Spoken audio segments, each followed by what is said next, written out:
Réalisé par André Woxin, le film Red Silk est produit grâce à la collaboration entre des équipes de tournage chinoises et russes, impliquant près de 1700 acteurs et membres des équipes. Le récit est basé sur l'événement historique de 1927, lorsque le Parti communiste chinois a transmis des documents au Comintern via le chemin de fer sibérien. Il dépeint une histoire d'espionnage centrée sur les efforts conjoints des messagers des deux côtés pour franchir les lignes ennemies et préserver des informations sensibles. Je tiens à exprimer ma gratitude envers mes collègues chinois, avec lesquels j'ai vécu une expérience vraiment extraordinaire. Malgré les différences linguistiques, nous partageons un langage émotionnel commun, un sentiment de résonance culturelle et une appréciation de la culture cinématographique. Les artistes chinois font preuve d'un professionnalisme remarquable.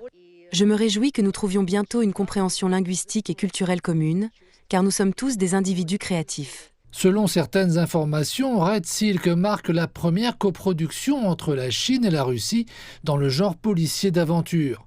Sorti en Russie en début d'année, ce film a réalisé le meilleur résultat au box-office dans son genre.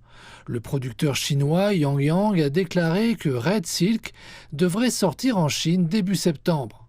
Afin de dépeindre fidèlement le contexte historique, l'équipe créative a mené avant le tournage des recherches approfondies sur l'époque et les principales relations de pouvoir. Je pense que les collaborations sino-russes dans le domaine du cinéma et de la télévision, en particulier dans le domaine du développement culturel, offriront à l'avenir de plus grandes possibilités de coopération. Grâce au soutien accru de diverses parties prenantes, surtout les agences nationales concernées, je prévois l'émergence d'un nouveau chapitre important dans ce domaine. Le partenariat sino-russe, ainsi que les coproductions sino-étrangères, en particulier entre les États membres de l'Organisation de coopération de Shanghai, deviendront de plus en plus renforcées et élargies. Les participants à la semaine du cinéma ont clairement exprimé leur volonté de renforcer la collaboration dans le secteur cinématographique et télévisuel. Birk Vadim, producteur exécutif de Red Silk, a déclaré que leur film, en tant que film d'ouverture, constituait une initiative culturelle visant à approfondir les échanges culturels sino-russes. Le film coproduit par la Chine et la Russie démontre les perspectives prometteuses d'une future collaboration entre les secteurs cinématographiques des deux pays. Notre film, Red Silk, est actuellement à l'affiche en Russie et il rencontre un succès remarquable. Le processus de production a permis d'unir efficacement les équipes chinoises et russes en une équipe soudée.